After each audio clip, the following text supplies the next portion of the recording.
Well, there we are, folks. Welcome to event number 10, Thursday, the 19th of March. And I have to say, we're privileged and very excited to have Rakesh join us today. He's going to talk about a hot topic, AI and MCP and conversational BI through AI using an MCP server in his live demo session. So, folks, if you want to come off mute or want to switch on your camera, you can do so. Happy for you to say hi and make it as interactive as possible. Rakesh said we'll park questions right till the end of the session. So if there is a thought that pops up, put it in the chat and we'll kind of moderate and pass those back to Rakesh at the end. But I'm not going to introduce Rakesh any further. I think he can do a much better job himself to introduce himself. It's the first time we have him on the user group. So just thanks again, Rakesh, and really looking forward to your session. You can take control and share your screen and start whenever you're ready. Awesome. Thank you so much, Nico, and welcome everyone again. And thanks for choosing to be here today. I hope what I'm about to share, it's going to just maybe broaden your perspective of what AI and MCP servers coupled with Power BI can allow us to do. It's been a hot topic. You might have seen it trending on LinkedIn. Yeah, I'm no AI kind of professor or researcher. I'm a Power BI consultant or a developer, and I help companies implement BI solutions by getting them to move away out of the Excel hell and manual spreadsheets to automating their Power BI dashboards or their reporting processes. So in a nutshell, that's what I do. I'm going to switch over now to share my screen, and just tell me when you can see my screen.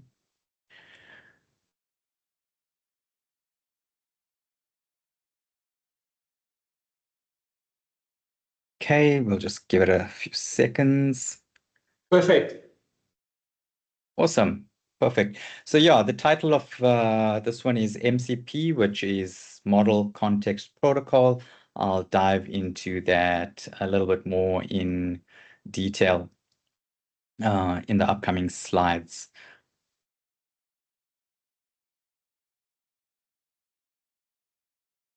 Yeah, so if you look at this here, it's quite a lengthy DAX measure. But to be quite honest, this is what I used to do back in the day, writing selected statements or your switch statements with nested if statements and calculate. However, when I'm not doing Power BI or DAX, I'm actually training for sport events and triathlon events. I recently completed the first time this year was the Midma Mile. And I've also done a Tinman earlier on this year, and I'm currently training for Ironman in June. So a lot of my friends ask me, like, why do you put yourself through this? And for me, it's the same thing that actually draws me to Power BI.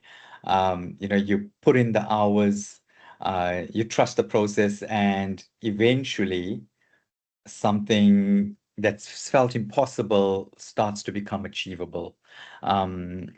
I've spent about 25 years in corporate, working in contact centers, operations, IT, setting up business intelligence teams and IT teams. However, after 25 years, I was like, okay, I've taught myself a bit of coding, SQL, DAX, M code, and I felt, let me take a dive and go full on into doing this for myself. So yeah, for the last few years, I've been building Power BI solutions for clients. However, this particular measure, like this 1 year, as I mentioned earlier, choose to take me like probably an hour or so, depending on the context and the data to write, just depending on your level of experience as well. But a few months ago, what I did was I connected an AI agent to a live Power BI semantic model. I just described the problem, like this one out here loud. The AI actually read the model, understood all of my tables, the structure, and wrote a working measure within seconds. I sat there like staring at the screen. I was like, wow, where was this 3 years ago when I was pulling my hair out 11 p.m. at night? Some of us can relate to that, pulling all-nighters just trying to get our code to work. So I thought, wow, this really can change or be a game changer in terms of how I approach um, my data modeling, my coding, Power BI development. So what I'm going to share today is for the next 45 minutes or so, is basically the first few minutes I'll explain what. Sorry, I just saw something pop up from you there, Nico. So I'm going to explain what MCP is and how the connection works. Then I'm going to stop enough with the slides and jump onto a live demo where I'll go through 4 tasks. It'll be the AI exploring my data model live. It'll also help me write DAX. So it'll write the DAX for me. I'll show you how I do that. We'll help it, or we'll use the AI to debug an existing measure that's not working, and yeah, I'll use that. And then the last part, I think we all kind of cringe at as developers is when they ask you, where's the documentation? So I'll show you how the AI can help you with this live document as well. And I also want to look at it from the flip side. Um, the AI is very good at helping you, but it can also break things. And we just need to be cognizant of that there's that possibility as well. And I have some best practices that I implement that I'll share with you as well. At the end of this, I will leave you with enough so that you could go and test this out for yourself and see if it's maybe something you can implement and use in your day-to-day work. Awesome. Model Context Protocol, or MCP, as we better know it. So this was obviously, it was created by Anthropic, which is the company behind Claude. And it's quite simple. Right now, most AI tools are kind of stuck in the box. You type something in and you get something back. But the AI can't actually see outside that window until recently, until this MCP was introduced by Anthropic.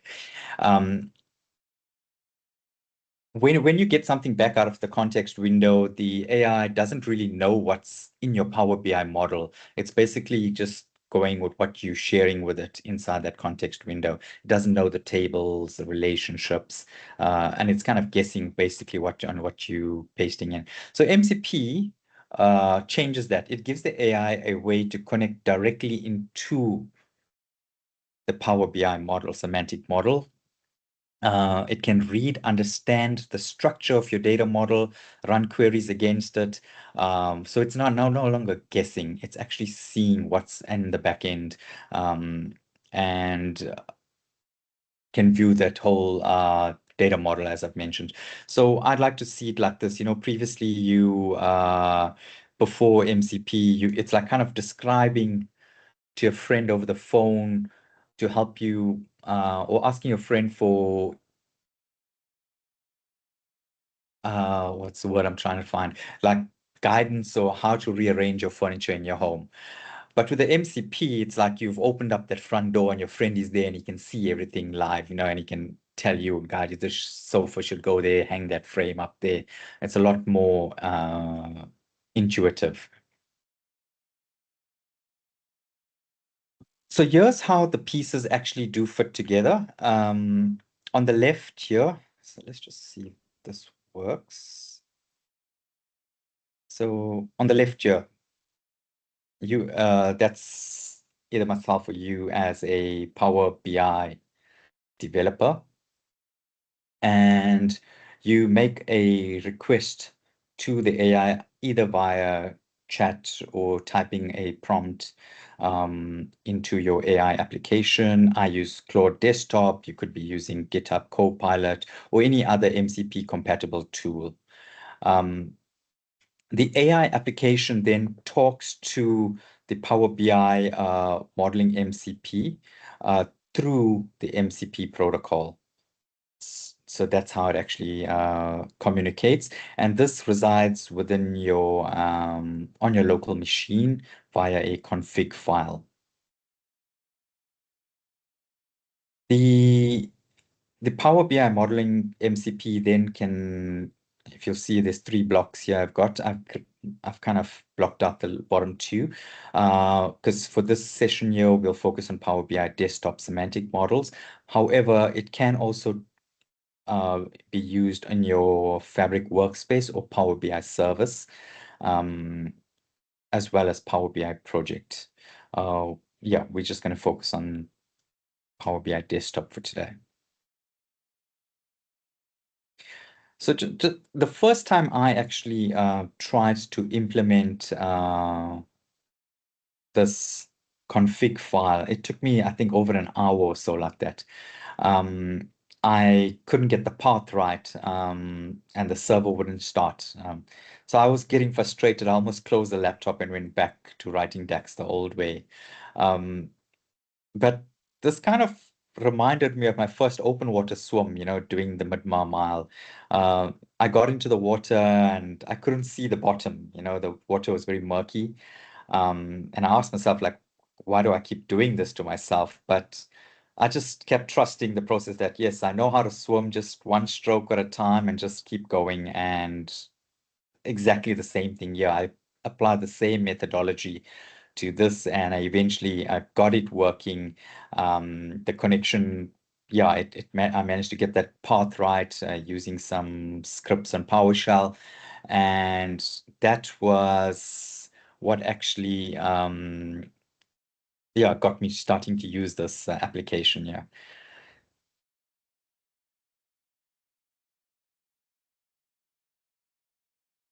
So once you actually make the connection with the semantic model via the MCP, this is what the AI can actually see. Let's just come out pointer, just close that off. Okay.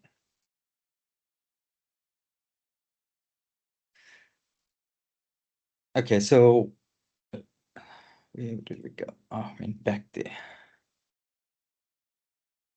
I'm just having a bit of technical things here coming out of that pointer and trying to get, okay. So the AI sees the full model structure. It sees every table name, every column, the relationships between your tables. It can also read the DAX behind all of your measures or your DAX code. It can run queries against your data model and return results. And it can create, modify, or delete measures. It can even modify existing ones. And this last point here is quite important. So just so that you're aware that this isn't a read-only functionality, the MCP.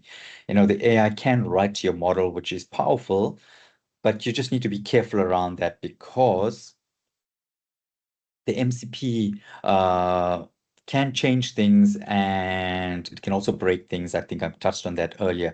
The nice thing is that on Cloud Code, it does ask you for confirmation before it actually makes any changes. So you don't have to worry about it renaming all 50 of your measures whilst you actually went to just go have a cup of coffee and you come back, and it allows you to confirm, which is a little bit reassuring. Okay, so that's the confirmation part. I know some of you are thinking about data security right now, and you should be. Personally, this is how I I actually handle data security. So I know that the AI sees my data model or the structure, the DAX logic. And for me, that's where the most value is returned or added by the AI. It doesn't really need to see any sensitive data like ID numbers, revenue, email addresses, anything sensitive in your data set. So personally, what I do is I anonymize data sets in my workflow. And the demo that where I'll show you earlier is fictional data from Microsoft that you can easily obtain from Power BI Desktop. I would encourage you to just be wise and make your own decisions around what you're comfortable to share with the AI. But again, in my experience, the structure and the logic is where the AI earns its keep, not in the actual revenue numbers. So you're welcome to just anonymize the data. This is what the config file looks like. It's a JSON file, and you point your MCP executable to this when you ask it to start. So it's done once off, and then when Claude Desktop opens, it picks up this config file, and it knows how to talk to the MCP server.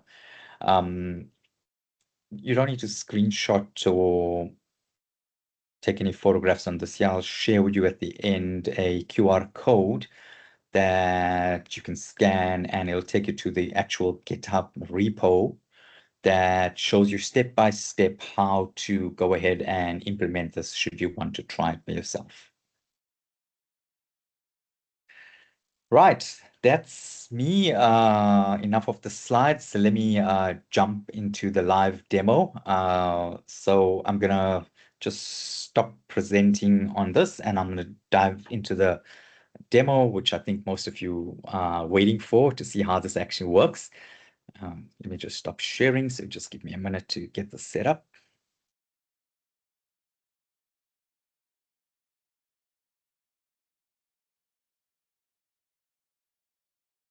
Yeah, this is the good part we're waiting for. The just praying to the demo gods here, but it should be okay. Rakesh is in KZN. I don't believe you've got any internet outages and stuff, but most of this, what you're going to show is locally, right? So you don't need to connect to the Power BI service or anything in the cloud. It's basically Claude running on your desktop.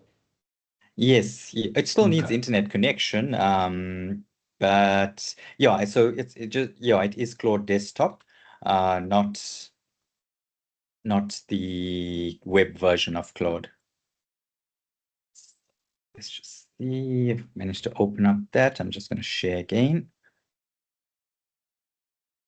Just tell me when you can see my screen. Yep, both windows, Claude and PBI desktop. Perfect. Good. So yeah, on the left, you've got Claude Desktop here. And on the right, I've got a Power BI dashboard that I've built. You can see it's a very simple data model here. This model here, I just downloaded it from Microsoft. When you open up Power BI, it allows you to download a sample data set. And then I built this here with, I think it's called Bravo, one of the tools that one of the Microsoft one of the Microsoft gurus created this tool called Bravo, and it helps me within seconds to create a date table. So I've created that, and I've just built a connection one-to-many relationship. That's basically it. So very simple model. I've written a few measures in here, and you'll see the tables with the data here. So nothing is sensitive in here. Okay, so what I'm using is I have another tool that I use called Whisper Flow, and that allows me to voice prompt without me having to type. And I find that I'm more of a natural speaker than type, because sometimes when I type, I lose trail of my thought, purely because I think faster than I type. And I think that's applicable to most of us. So a tool called Whisper Flow. So I'm gonna prompt it via voice. and we're going to see exactly what the Claude desktop returns. Okay, here we go, first prompt. Connect to my Power BI desktop model that's currently open. Once connected, give me a summary of what's in the model, the tables, the columns, the measures, relationships, and its data sources. Let's just go there, and here we go. So what I've asked Claude Desktop to do is to try and find this, which is called, let me see if I can move this here out. Okay, I can. There we go. Okay, so it's telling me it found MCP demo model, which is what we see here, MCP demo. If you look on the top there, that's MCP demo, which is great. It's connected. Now, previously, without MCP, there was no way that these two can talk. I mean, I've just got them placed along each side here, but they separate tools. They're not connected physically anywhere. It's just through MCP, and while that is running, the config file is in your settings. So if you go to developer, and there's a config file here, and you'll see in here it's running. The MCP server is running inside my Claude.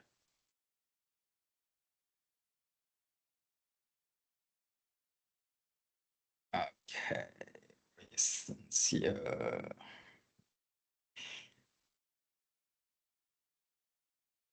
Okay, there we go. So let's see what's done.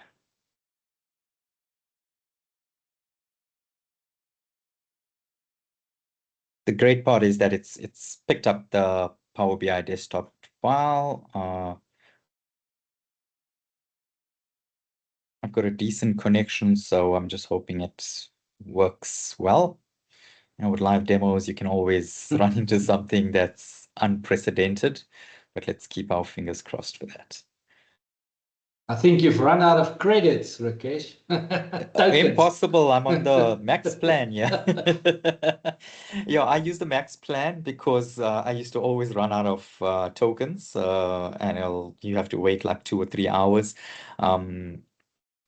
And there we go. It's telling me, it's giving me a full summary. I've never seen this blinking thing here before, and I think it's because we're on a live call and it's obviously using a lot more a lot more bandwidth. But so it's picked up that there's 4 tables inside my Power BI model. Okay, I'm just going to regenerate that. So AI, I mean, it works when it wants to. I'm sure you all experience this, and you've got to sometimes just redo it. So it kind of bombed out there for whatever reason. I'm just going to reprompt it. But I did see, and I'm not sure if you saw it, picked up that there were 4 tables in here. And that we saw in here, there was table 1, which was here, table 1 there, 2, 3, and 4 there. So, which is great.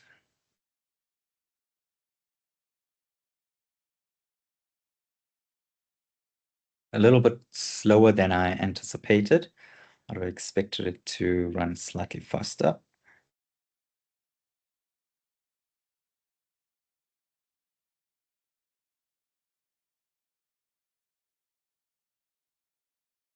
While that runs, I'm just going to go ahead and put in the next prompt while I wait for that to execute.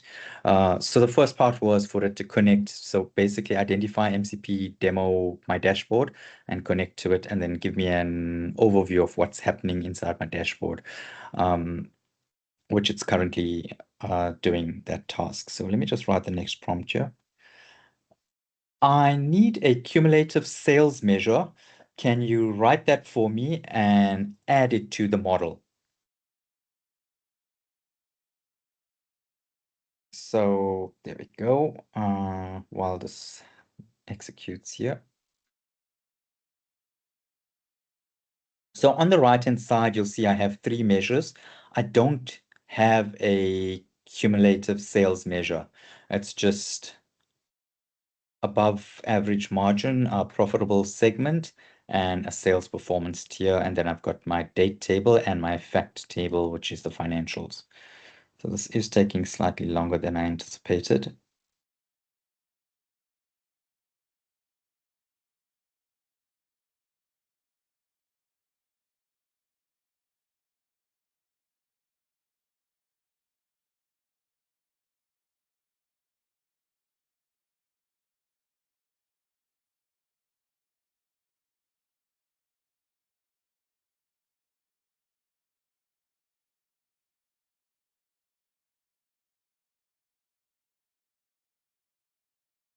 Okay, let me go ahead and stop this.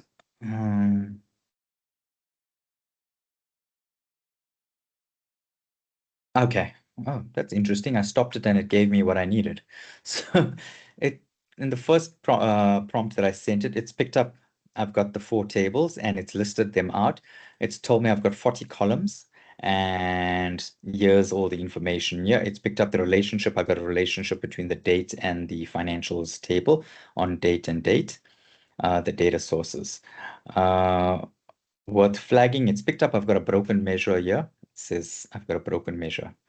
So let's just give it the next one, which is to write me the cumulative sales measure. Now, note in here, I'm not asking it to go and use specific columns. It has full access to see what's in here. Cumulative sales, it should pick up that there's a sales column and write me a cumulative, not just a sales measure, which is a very basic measure. I want a cumulative sales measure. And there we go. It's written something in here. But this looks like an error, so let's just see what it does. It's identified that that didn't work. Let's just see what it's given us. It's broken, so it's going to fix it.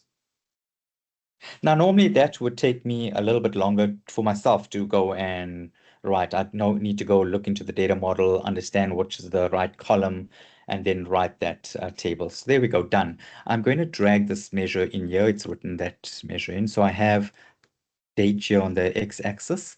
And then I'm going to bring in cumulative sales. And there we go, cumulative sales, done. So it's a bit small there, but that's the cumulative sales. I'm just going to ask it. Perfect. Now do the same for cost of goods sold as well as profit. Write me cumulative measures for both of those.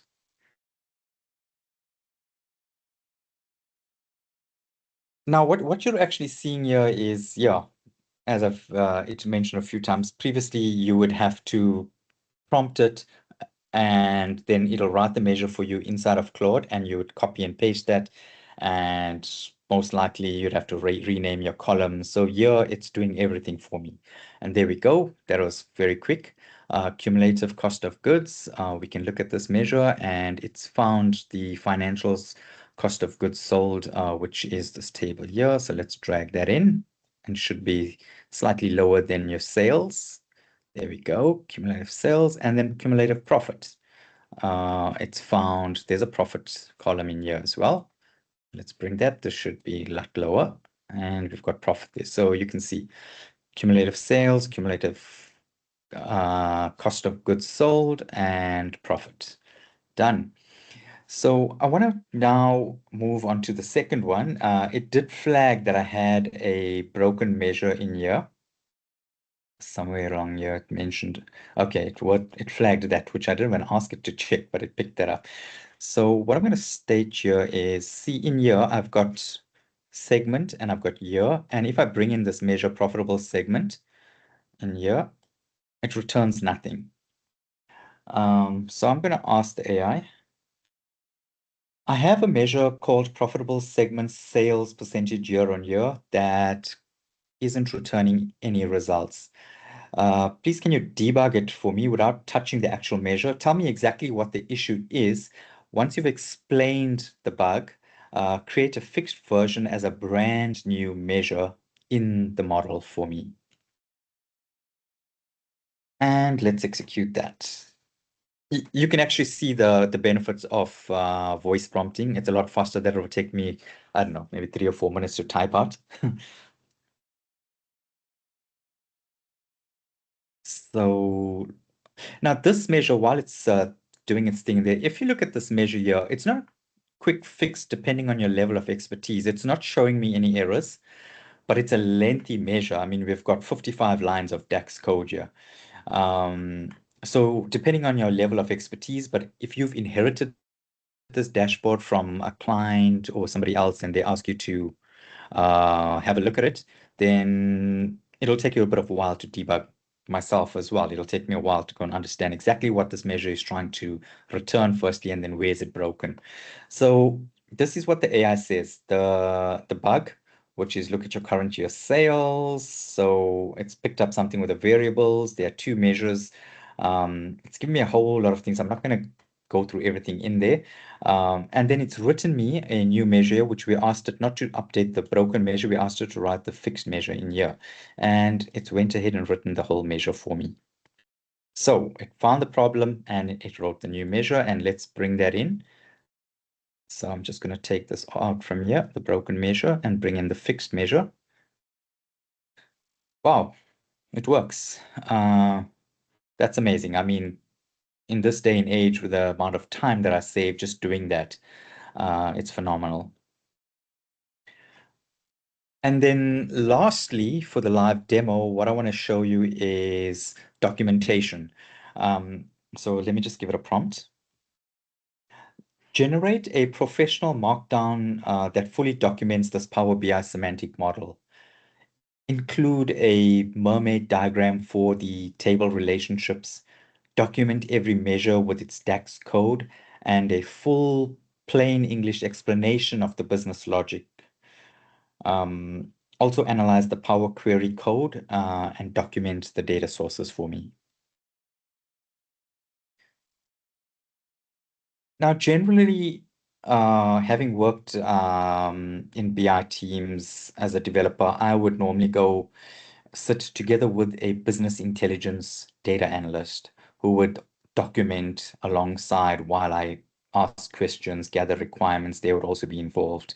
I come back, I do development, the analysts work with them, and they do all the documentation for me. Now, with this, I'm much more equipped to firstly understand things, where it would take me hours to document things, not my strong point, especially as developers, we hate opening Word documents. This is a game changer for me, documenting a model and supplying every dashboard with its documentation. It just speeds things up and does it a lot better than I could have ever imagined. So while that documents, it's gonna write down a markdown document. And for those of you who are familiar with Markdown, you can put that into Visual Studio, or even in Microsoft Fabric, you've got extensions available there to take the Markdown version and have it a lot more visually appealing. So I normally use a website called, I think it's Markdown Live Preview, and I just copy the Markdown in here and it gives it to me in a nice format here. But as soon as Cloud Code gives me that Markdown file, I'll show you that. While we wait for that to run, I'm just going to stop sharing and jump back onto the presentation.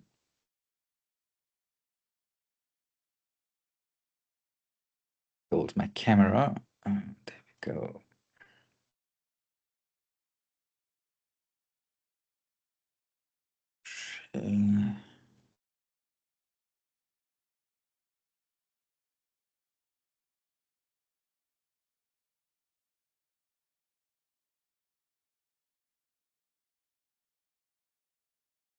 Okay, I'm just going to go back to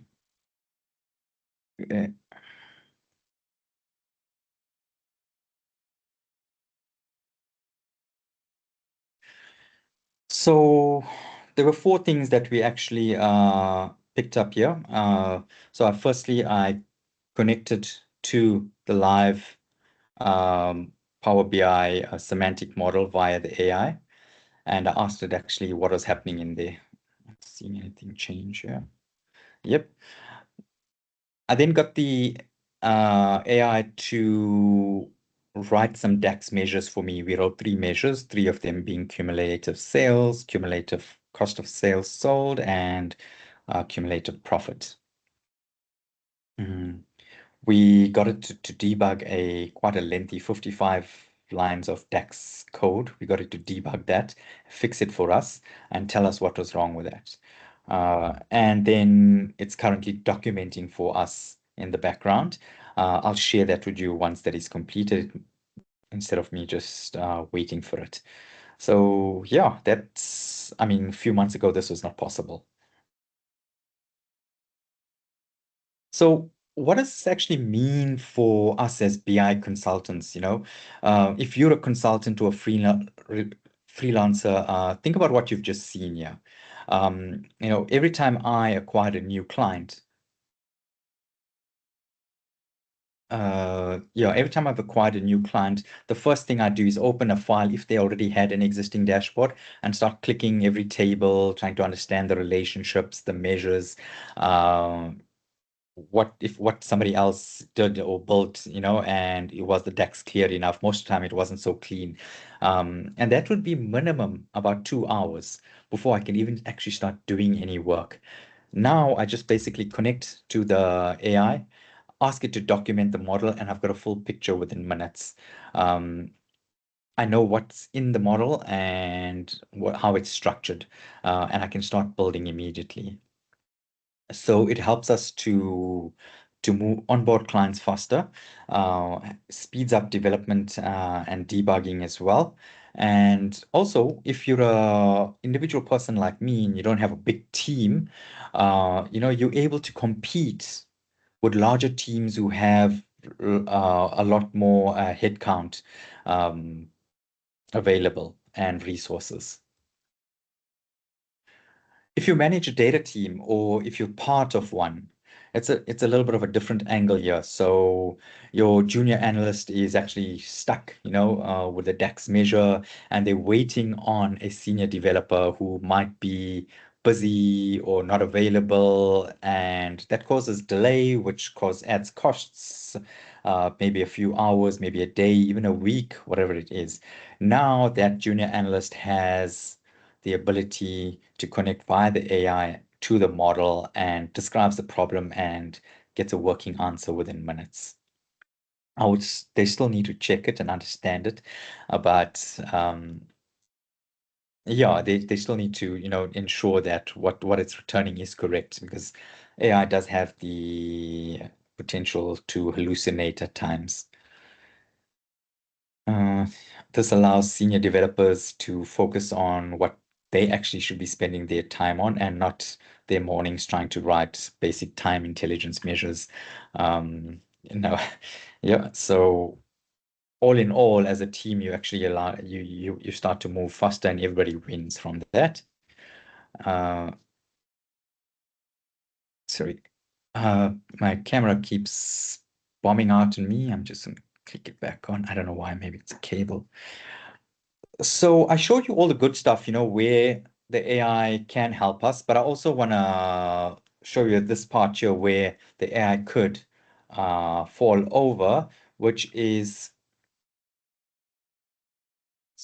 yeah. Mm. So if you have complex DAX, where you've got deeply nested filter context with calculates, uh, context transitions inside iterators, things like that, the AI can give you something back, but as I say, it does hallucinate. Just make sure you have somebody validate numbers like that. The numbers, if you're putting up numbers that look right, it's actually worse showing something that looks right that's incorrect than just coming up with an error message. An error message is a little bit more honest than putting up numbers that look right but are not. So just make sure you're validating everything. A big one, context window. So the MCP does use up almost about 30% of your context window before you even start prompting. So if you're talking to larger semantic models, you're going to hit your limits a lot faster. So make sure you scope down your requests. Your prompts are a lot more zoned in, if I can say that, or you've given it a bit of thought, because if it's just going to go wild with it, you're going to hit your limits a lot quicker, unless you want a higher plan with Claude Desktop.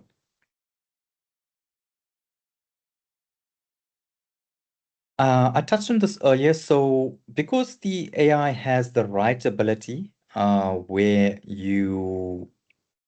uh, it can go and change things inside your data model, via the connection. It can break something that's working. So just make sure that you always have a backup. That's my kind of thing. I don't want to sit refactoring something that was working and just, I've been there. It's not nice. So just make sure you have a backup of what you're doing and anonymizing data as well. And I'm mentioning this to you because if I showed you only all the good parts and you go and you try it out yourself and you hit one of these walls here, you're gonna be like, yeah, this whole thing was kind of oversold to me, or it's not useful. It is. I've shown you that.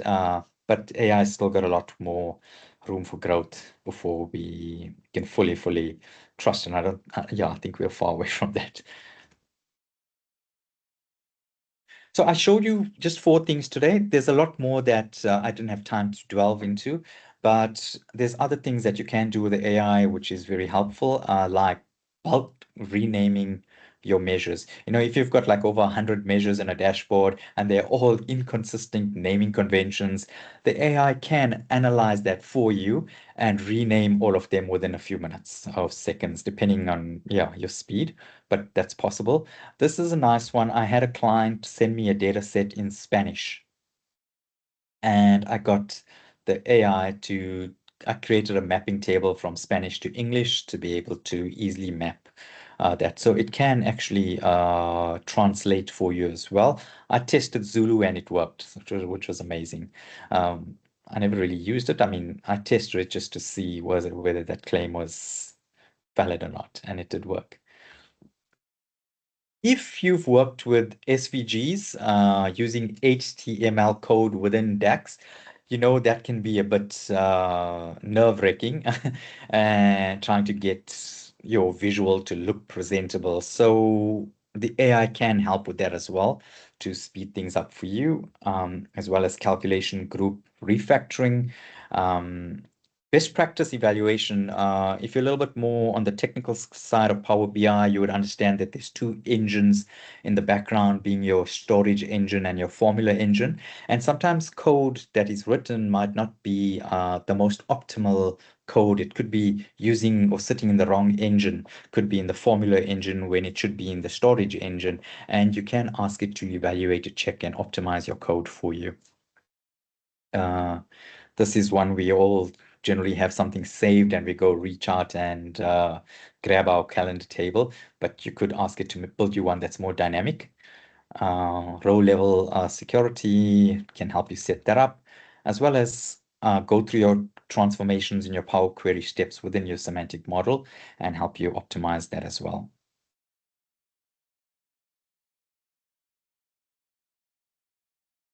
And all of this here is available through the same config file. So it's just set up once in the beginning and it'll work. There's nothing additional that you need to do for each kind of different request or possibility. So if you'd like to try this yourself, here's what you're going to need. You'll need Power BI Desktop, which is free to download. Um, Claude Desktop, which is also free to download, and you can test it on the free tier of Claude. You may hit your limits a lot easier, but I mean a lot quicker, but yeah, it's available for you to test. You'll need the Power BI modeling MCP setup. So if you want, you can scan this QR code. It'll take you to the GitHub repository, and there it gives you step-by-step guidelines on how to set this up. Um,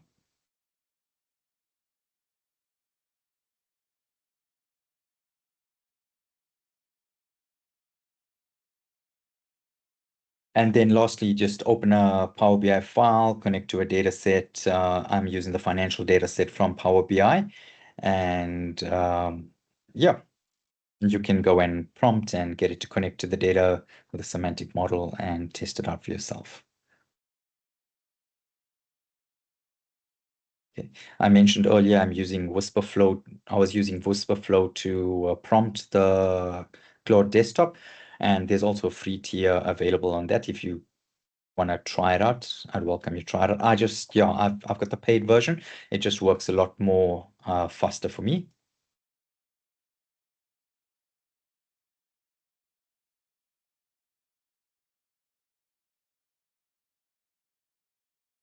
And I think that's it. I'll leave this here up if you want to scan that code if you haven't yet. Otherwise, there's the next slide here, which is just a QR code again here.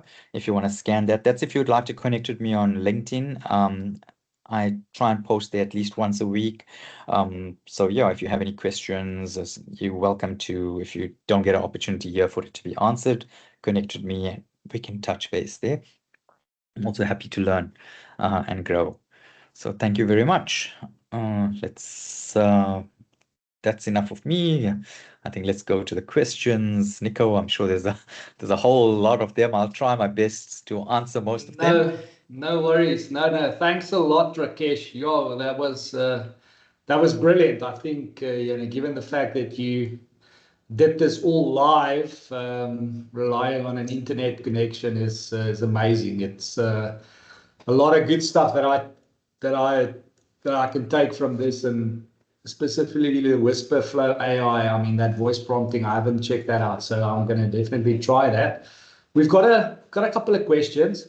I'm going to read them out, and then you jump in and take care of those. If anybody else who typed in the questions in the chat wants to come off mute and switch on their cameras if they want, you're more than welcome to.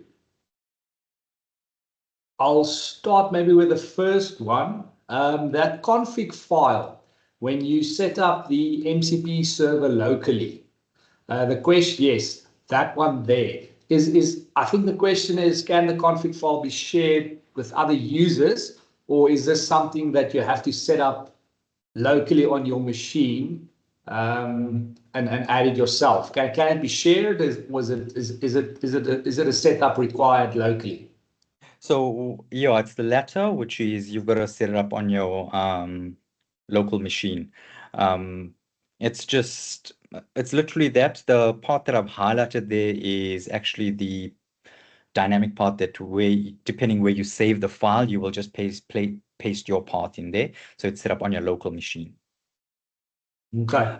The rest of it is all generic stuff, which will apply for anyone using Claude Desktop. It's the exact same format layout. So on that GitHub repo that you clicked on, it's got this exact same thing in here. Okay, perfect. Thanks. Willem, is that your answer? Great stuff. Then Luandile asked, how do you ensure that clients can trust that their data remains secure when AI is used in your Power BI models? You've mentioned anonymization. Are there any additional measures in place? Yeah, so obviously there's a trust relationship with sensitive or client data because you have an NDA, which is a binding contract. And if you are exposing client data, that's something that you're putting yourself at risk at. So firstly, as an ethics point of view and integrity point of view, I would encourage you don't do that. And then I put best practices in place because, as I mentioned, it doesn't need to really see all of the sensitive information. The most value you get out is looking at the structure and helping me write the code. Like, so I sample things down. If you've got a data set of 100,000 rows, I can break it down to 10 rows and remove any sensitive information and build a quick kind of sample model of what I'm trying to do and get the AI to talk to that. And if I write my DAX with that, it still works in my actual data model. without the AI seeing anything sensitive. Okay, perfect. Londile, that answer your question. Great. I think the other thing is data residency, Rakesh. So obviously, you might work locally, say in Africa, but your Claude, I don't know if you can choose your Claude tenant where that is situated, but then obviously compliance and regulatory requirements may also prohibit you from, connecting to and sharing that sensitive data. Yo, I haven't come across that. I haven't had any stumbling blocks. And I don't know the nitty-gritties of Claude Desktop, but I know it sits on your desktop. But I know you speaking more around which servers it's actually connecting to.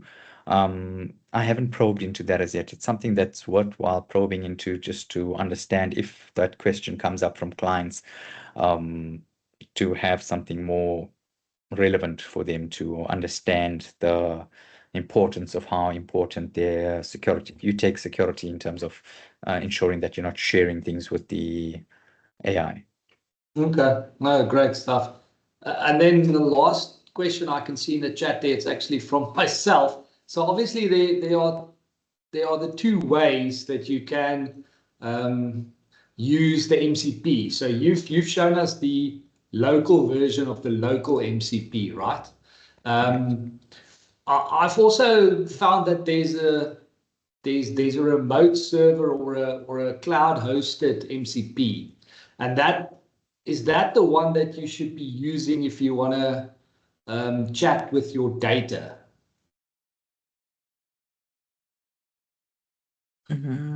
Or how would you, I think the question leading on is how would you safely set up conversational AI with the data in your semantic model to give the end users the ability to voice prompt your semantic model to say, what was the revenue in quarter 3 of last year versus this year, or something like that, giving the end users the ability. Have you done that? Because No, I think that's something once the dashboard is developed, and they generally use Copilot to do that, not the MCP server. They could, but I wouldn't personally recommend it, especially, if they're not too technically inclined. You don't know what they're allowing the AI to see within it. I know some of my clients use Copilot for that. To be honest, it's worthwhile me probing into, but I haven't tried where there's a finished product and the end user kind of questions it's using MCP. No, I haven't tried that yet.